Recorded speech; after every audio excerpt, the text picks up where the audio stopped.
This is a small video about carding,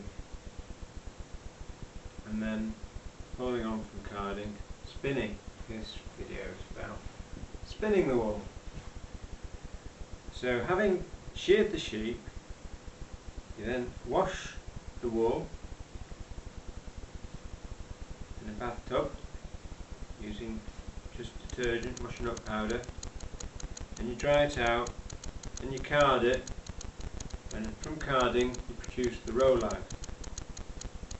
And the rowlag, you then thread up your spinning wheel with a little bit of yarn onto your bobbin,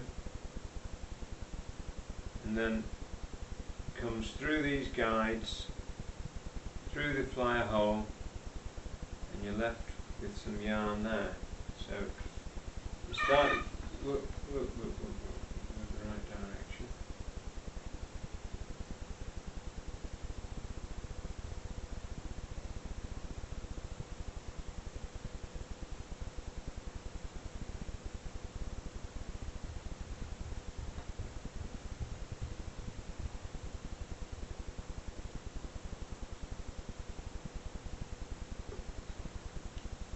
Start spinning your wheel.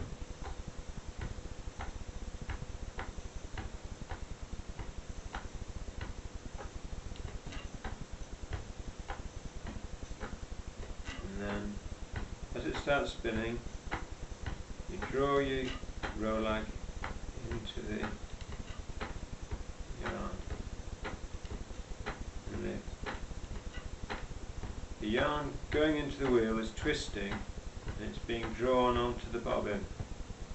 And the idea is to get just enough twist into the fibres that it forms a regular thread, doesn't twist up too much,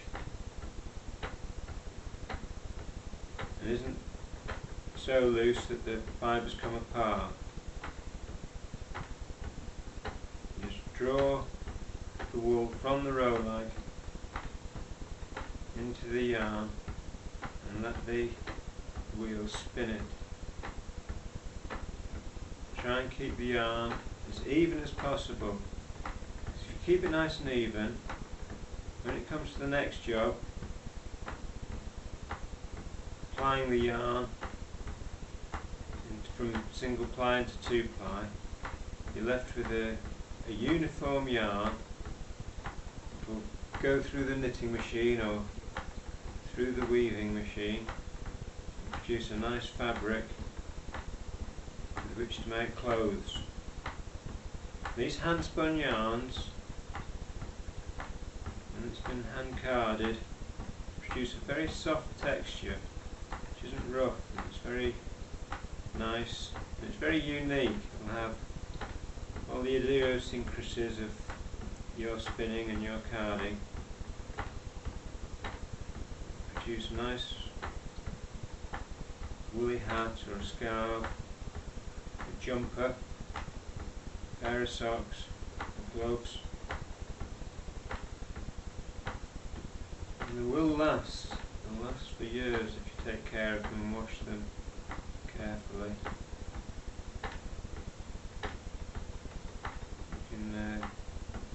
You can dye the wool before you spin it, or you can produce your yarn and then dye the yarn when the yarn's been spun.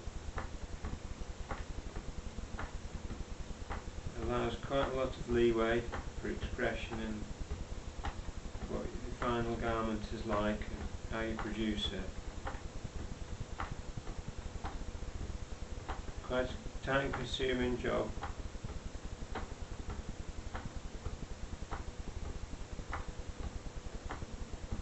If you have a bit of time, it's a worthwhile job because it produces a nice end product,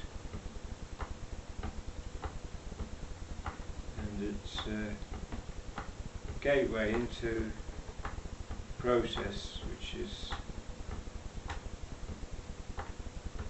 quite high pressure nowadays with professionally produced yarns. So it just gives you an insight into how yarns are produced.